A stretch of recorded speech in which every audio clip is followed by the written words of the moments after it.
அனுசரணை பெர்ன் மற்றும் சூரிச் மாநகரில் அத்தியாவசிய உணவுப் பொருட்களை மலிவு விலையை பெற்றுக் கொள்ள இன்றைய துபாய் செய்திகள். இன்று 2020 ஆண்டு மே மாதம் 29ஆம் தேதி.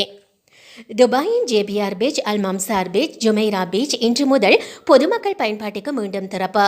துபாய் முனிசிபாலிட்டி அறிவிப்பு. கோவிட்-19 தாக்கத்தினால் ஏற்பட்ட பாதிப்புகளை தொடர்ந்து ஐக்கிய அரபு அமீரகம் முழுவதும் மேற்கொள்ளப்பட்டு வந்த இயக்க கட்டுப்பாடுகள், பொது இடங்கள் மீதான தடை, பொது போக்குவரத்து மீதான தடை என அனைத்தும் படிப்படியாக விலக்கப்பட்டு வருகின்றன. குறிப்பாக துபாயில் தற்காலிகமாக தடை விதிக்கப்பட்டிருந்த பல்வேறு துறைகளும் ஈத் விடுமுறைக்கு பிறகு ஒன்றன் பின் ஒன்றாக தளர்த்தப்பட்டு வருகின்றது.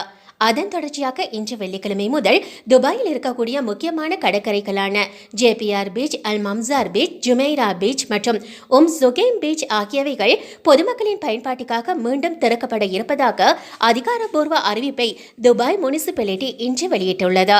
கோவிட்-19 பரவலை அடுத்து கடந்த சில மாதங்களாக இந்த அனைத்து கடற்கரைகளும் தற்காலிகமாக தடை செய்யப்பட்டிருந்தது குறிப்பிடத்தக்கது. எனினும் கடற்கரைக்கு செல்லும் அனைத்து பொதுமக்களும் கோவிட்-19க்கான முன்னெச்சரிக்கை நடவடிக்கைகளை கட்டாயம் பின்பற்ற வேண்டும் எனவும் துபாய் முனிசிபாலிட்டி அறிவித்துள்ளது. அமீரகத்தின் மற்ற பகுதிகளில் வசித்துக் கொண்டு துபாயில் பணிபுரிகின்றவர்களின் கவனத்திற்கு. கடந்த சில மாதங்களாக ஐக்கிய அரபு அமீரகம் முழுவதும் மேற்கொள்ளப்பட்டு வந்த தேசிய சுத்திகரிப்பு திட்டத்தின் நேரமானது ஈத் விடுமுறைக்கு பின்னர் துபாயில் மட்டும் மாற்றி அமைக்கப்பட்டுள்ளதாக 2 தினங்களுக்கு முன்பு துபாய் அரசாங்கத்தினால் அறிவிக்கப்பட்டது. மே மாதம் 27ஆம் தேதி முதல் சுத்திகரிப்பு திட்டத்திற்கான புதிய நேரம் அமலுக்கு வந்துள்ளது. இந்த புதிய அறிவிப்பின்படி இரவு 11 மணி முதல் மறுநாள் காலை 6 மணி வரையிலும் துபாய் நகரம் முழுவதும் சுத்திகரிப்பு திட்டம் மேற்கொள்ளப்படும் என்றும் இந்த நேரங்கள் மக்கள் நடமாட்டத்திற்கு தடை விதிக்கப்பட்டுள்ளதாகவும் தெரிவிக்கப்பட்டுள்ளது. துபாய் தவிர்ந்த அமீரகத்தின் மற்ற பகுதிகளான அபுதாபி, சார்ஜா, அஜ்மான், புஜைரா, ராஸ் அல் கைமா, அல் குவைன் ஆகிய இடங்களில் தேசிய சுத்திகரிப்பு திட்ட நேரத்தில் எந்தவித மாற்றமும் இல்லாமல் இரவு 8 மணி முதல் மறுநாள் காலை 6 மணி வரை மக்கள் நடமாட தடை விதிக்கப்பட்டுள்ளது. இந்த நிலையில் இந்த பகுதிகளில் வசிக்கக்கூடிய அமீரகவாசிகளில் துபாயில் பணிபுரிவோர் வேலை நிமித்தமாக 8 மணிக்கு பின்னரும் பணிபுரிவோராயின் அவர்கள் அனைவரும் அலுவலக ஐடி அல்லது பணிபுரிவதற்கான நிறுவனத்தின் அனுமதி கடிதம் உள்ளிட்ட ஆவணங்கள் கட்டாயம் வைத்திருக்க வேண்டும் என மற்ற பகுதிகளின் காவல்துறை சார்பாக அறிவுறுத்தப்பட்டுள்ளது. இதுகுறித்து சார்ஜா காவல்துறை தளபதி மேஜர் ஜெனரல் சைஃப் அல் சிரி அல் சம்சி கூறுகையில், சார்ஜாவை இருப்பிடமாக கொண்டு துபாயில் பணிபுரியும் ஊழியர்கள் சுத்திகரிப்பு நேரங்களில் பணியிலிருந்து வீடு திரும்ப நேர்ந்தால் அவர்களுக்கு எவ்வித அபராதமும் இருக்காது. எனினும் துபாயில் பணிபுரிகின்றவர்கள் துபாயில் வேலை செய்கின்றார்கள் என்பதை நிரூபிக்க பணி அனுமதி, தொழிலாளர் அட்டை அல்லது பிற அதிகாரப்பூர்வ ஆவணங்களை காவல்துறை அதிகாரிகளிடம் சமர்ப்பிக்க வேண்டும் என அவர் குறிப்பிட்டுள்ளார். மேலும் துபாயில் பணிபுரியும் ஊழியர்களுக்கு மட்டுமே இது பொருந்தும் என்றும் மேஜர் ஜெனரல் அல் சம்சி சுட்டிக்காட்டியுள்ளார். துபாயை தவிர மற்ற பகுதிகளில் பணிபுரிகின்றவர்களுக்கு இது பொருந்தாது எனவும் அவர் குறிப்பிட்டுள்ளார். விதிமீறல்களை தவிர்ப்பதற்கான அதிகாரிகள் வகுத்துள்ள முன்னெச்சரிக்கை நடவடிக்கைகளை அனைத்து சமூக உறுப்பினர்களும் கடைபிடிக்க வேண்டும் என்றும் அவர் கேட்டுக்கொண்டுள்ளார். துபாயில் பணிபுரியும் ஏராளமான ஊழியர்கள் சார்ஜா, அஜ்மான் உள்ளிட்ட பகுதிகளில் தங்கள் குடும்பத்தினரோடு வசித்து வருகின்றார்கள். கோவிட்-19 சிகிச்சை மையங்களிலிருந்து நோயாளிகளை வெளியேற்ற 2வது பரிசோதனை தேவையில்லை.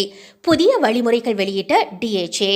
கோவிட்-19 பாதிக்கப்பட்டவர்களுக்கு தனிமைப்படுத்தும் மையங்களில் மேற்கொள்ளப்படுகின்ற சிகிச்சை தொடர்பான நடைமுறைகளில் திருத்தம் செய்யப்பட்டு புதிய வழிகாட்டுதல்களை துபாய் சுகாதார ஆணையம் வெளியிட்டுள்ளது. புதிய வழிகாட்டுதலின்படி கோவிட்-19க்கான முதல் பரிசோதனையில் தொற்று இருப்பது உறுதி செய்யப்பட்டு தனிமைப்படுத்தும் மையங்களில் தங்க வைக்கப்படும் நோயாளிகளில் 14 நாட்கள் நிறைவு செய்தவர்கள் மற்றும் கோவிட்-19க்கான அறிகுறியற்றவர்கள் அல்லது லேசான அறிகுறிகளை கொண்டவர்கள் கோவிட்-19க்கான 2வது பரிசோதனைகளை மேற்கொள்ளாமலேயே தனிமைப்படுத்தும் மையங்களில் இருந்து வெளியேற முடியும் என்று கூறியுள்ளது. இதற்கு முன்னதாக கோவிட்-19 தொற்று உறுதி செய்யப்பட்டவர்கள் 14 நாட்கள் இடைவெளியில் தொடர்ச்சியாக 2 மறு பரிசோதனைக்கு உட்படுத்தப்பட்டு 2 பரிசோதனையிலும் கோவிட்-19 தொற்று இல்லை என்பது உறுதி செய்யப்பட்ட பின்னரே தனிமைப்படுத்தும் மையங்களிலிருந்து அனுப்பி வைக்கப்பட்டனர் என்பது குறிப்பிடத்தக்கது. இருப்பினும் தனிமைப்படுத்தும் மையங்களிலிருந்து நோயாளிகளை அனுப்பி வைப்பதற்கு பின்பற்ற வேண்டிய சில நிபந்தனைகளையும் துபாய் சுகாதார ஆணையம் கூறியுள்ளது. அதாவது கோவிட்-19 தொற்று உறுதி செய்யப்பட்டவர்கள் தனிமைப்படுத்தப்பட்டு 14 நாட்கள் நிறைவு பெறுவதும் அதில் அடங்கும். எனினும் 14 நாட்களை தனிமைப்படுத்தும் மையங்களிலே நிறைவு செய்ய தேவையில்லை என கூறியுள்ளது. அதாவது கோவிட்-19க்கான பரிசோதனை மேற்கொள்ளப்பட்டு தொற்று இருப்பது உறுதி செய்யப்பட்ட முதல் நாளிலிருந்தோ அல்லது கோவிட்-19க்கான அறிகுறிகள் தோன்றிய முதல் நாளிலிருந்தோ இந்த 14 நாட்கள் கணக்கிடப்படும் எனவும் DHA விளக்கியுள்ளது. இதனை சிகிச்சை அளிக்கும் மருத்துவர் தீர்மானிக்க முடியும் என்றும் கூறியுள்ளது. துபாயில் திடீரென தீப்பிடித்து எறிந்த பேருந்து. துபாயில் நேற்று வியாழக்கிழமை பேருந்து ஒன்று தீப்பிடித்து எரிந்தது. இந்த விபத்தில் மக்கள் யாருக்கும் பாதிப்பு ஏற்படவில்லை என துபாய் சிவில் பாதுகாப்புத்துறை அறிவித்துள்ளது. காலை 9 மணி அளவில் துபாயின் லத்தீஃபா மருத்துவமனை அருகே இந்த தீ விபத்து ஏற்பட்டிருக்கிறது. இதுகுறித்து துபாய் சிவில் பாதுகாப்புத்துறையின் செய்தி தொடர்பாளர் பேசுகையில், தீயணைப்பு வீரர்களால் பேருந்தில் ஏற்பட்ட தீ முற்றிலும் அணைக்கப்பட்டது. இந்த விபத்தில் மக்கள் யாருக்கும் காயம் ஏற்படவில்லை என்று குறிப்பிட்டுள்ளார். உங்களுடைய வங்கி கணக்கை ஆன்லைன் மூலம் திருடர்கள் எப்படி கைப்பற்றுகின்றார்கள்? அமெரிக்க காவல்துறை வெளியிட்டுள்ள புதிய வீடியோ. திருடர்களிடமிருந்து பொதுமக்கள் தங்கள் மொபைல் போன்களில் சேமித்து வைத்துள்ள வங்கி கணக்கு மற்றும் கிரெடிட் கார்டின் தகவல்களை பாதுகாக்கும் பொருட்டு வேண்டாத மென்பொருட்களை தரவிறக்கம் செய்ய வேண்டாம் என்று அபுதாபி காவல்துறை பொதுமக்களை எச்சரிக்கை விடுத்துள்ளது. தேவையில்லாத மென்பொருட்களை தரவிறக்கம் செய்யாதீர்கள். அந்த மென்பொருட்கள் உங்கள் புகைப்படங்களையோ தொடர்புகளையோ அணுக அனுமதி கேட்டால் அதனை அனுமதிக்காதீர்கள் என்று காவல்துறை எச்சரிக்கிறது. இதுகுறித்து அபுதாபி காவல்துறை தனது ட்விட்டர் பக்கத்தில் வெளியிட்டுள்ள வீடியோ ஒன்றில் பொதுமக்கள் தங்கள் மொபைல் போன்களில் சேமித்து வைத்துள்ள வங்கித் தரவுகளை இணைய திருடர்கள் எவ்வாறு திருடி பண மோசடி செய்கின்றனர் என்று விளக்கம் அளிக்கப்பட்டுள்ளது. இந்த வீடியோவில் பொதுமக்களின் வங்கிக் கணக்கு விவரங்களை திருடி அவர்களிடம் பண மோசடி செய்த குற்றவாளியை போலீஸ் அதிகாரி ஒருவர் விசாரிக்கின்றார். அவர் ஏமாற்றமடைந்த நபர்களின் இமெயில் மற்றும் சமூக வலைதளங்களை ஹேக் செய்து அதிலுள்ள தனிப்பட்ட தரவுகளை திருடி அவற்றின் மூலம் அவர்களின் வங்கிக் கணக்கில் இருந்து பணம் திருடியதை ஒப்புக்கொண்டுள்ளார்.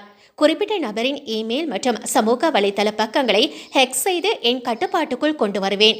ரகசிய எண்கள், கடவுச்சொற்கள், கடைசி பரிவர்த்தனை குறித்த அறிக்கை, வாட்ஸ்அப்பில் சேமித்து வைத்த கிரெடிட் கார்டின் புகைப்படம் உட்பட வங்கிக் கணக்கு தொடர்பான அனைத்து தகவல்களையும் அறிந்து கொண்டேன் என சந்தேகத்துக்குரிய நபர் போலீசாரிடம் தெரிவிக்கின்றார்.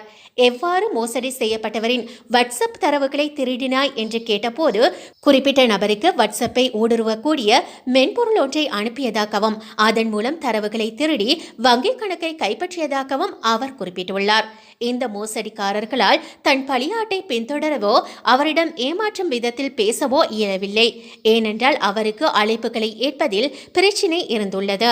ஆனால் ஏமாற்றமடைந்த நபர் எந்த ஒரு மென்பொருளையும் சிந்திக்காமல் தரவிறக்கம் செய்து விடுவார். எனவே அதைத்தான் நான் பொறியாக பயன்படுத்தினேன். மேலும் அவரது வங்கிக் கணக்கு தொடர்பான தரவுகளை திருடி அவருடைய வங்கிக் கணக்கில் இருந்து 3,50,000 திர்ஹம்ஸ்களை திருடியதாகவும் அவர் குறிப்பிட்டுள்ளார். இணையதள மோசடி பேர்வழிகள் குறித்து பொதுமக்களை எச்சரித்த காவல்துறை அதிகாரிகள் தங்களது வங்கி தொடர்பான தரவுகளை சமூக வலைதளங்களில் சேமித்து வைக்க வேண்டாம் என்று கேட்டுக்கொண்டுள்ளனர்.